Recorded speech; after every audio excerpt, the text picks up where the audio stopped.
Oh, because when you go to the spiritual matters, you need to understand one thing here. When you are in the physical dimension, your stomach speaks louder. But when you are in the spiritual dimension, your worship, your heart will speak louder.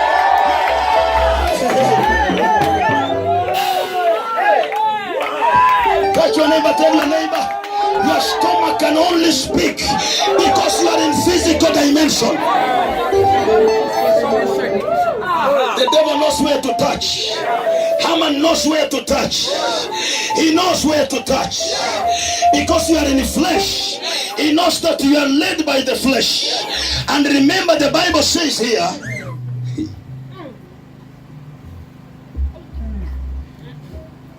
this lady called Esther, she came from a descendant. There is a descendant here. She came from a descendant of a man called Agag. And if you go deeper, Agag means that because he was commanded, Saul was commanded, who was also in the lineage of Esther, was commanded to kill Agag. And because he never followed the instruction of God, he left Agag to live. And because of that, the Agagite also, there is another man called Haman who came through that generation. And after that, he came for the head of the Jews. Because whatever you need to destroy now, if you happen not to destroy it, it will be your determining of your destiny tomorrow. I am declaring to somebody here, Agag represents the flesh. The flesh must die in order for us to go to another level in the spiritual matter. Because when the flesh is down here, the spirit will take dominion inside you. And the battle that we are fighting is not against the flesh and the blood. It is against the principalities, the powers, the darkness forces. Those are the things that we are fighting with. Hallelujah. Hallelujah. Touch your neighbor, tell your neighbor you need to kill Agag. You need to kill Agag. The flesh must die. Praise the living God. The flesh must die. Because God whom we serve, he has already prepared the banquet for us. You don't need to struggle here. Not looking for the vessels of wood only.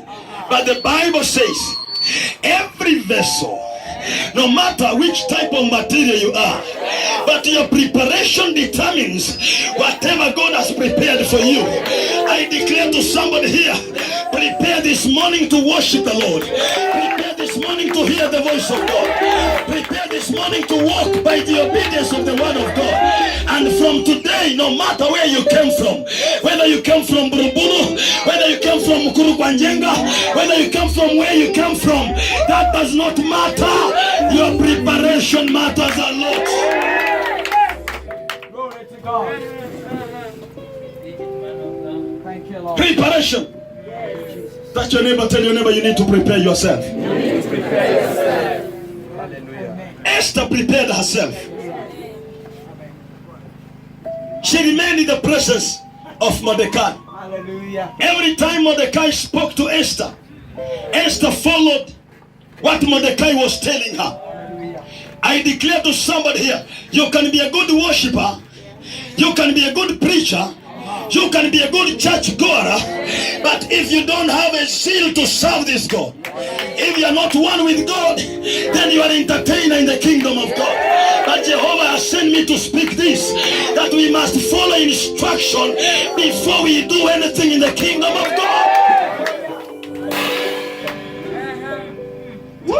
Touch your neighbor, tell your neighbor you must be calm. We don't do to be calm, we must be calm to do. You need to be calm. You need to be calm before you do. You need to hear the voice of God. You need to follow the one who has called you. The power is not with you. The power is with the one who sent you. Hallelujah. Hallelujah. That is where the power is. Wow. So Haman began to become an enemy of the Jews. but he never succeeded. Yes. He never succeeded. The Bible says very clearly here that there is anointing behind you. There is oil that is flowing from above. You are dipping yourself in the oil of the kingdom, and that's why you cannot be defeated. You are the chosen generation. Amen. Hallelujah. Amen. Praise the living God. Amen. When you read that book, it is compared to Luke chapter 14. Luke chapter 14 verse 16. Listen to this. And this is what is affecting the church. Praise the living God. The church of Christ is being affected by this.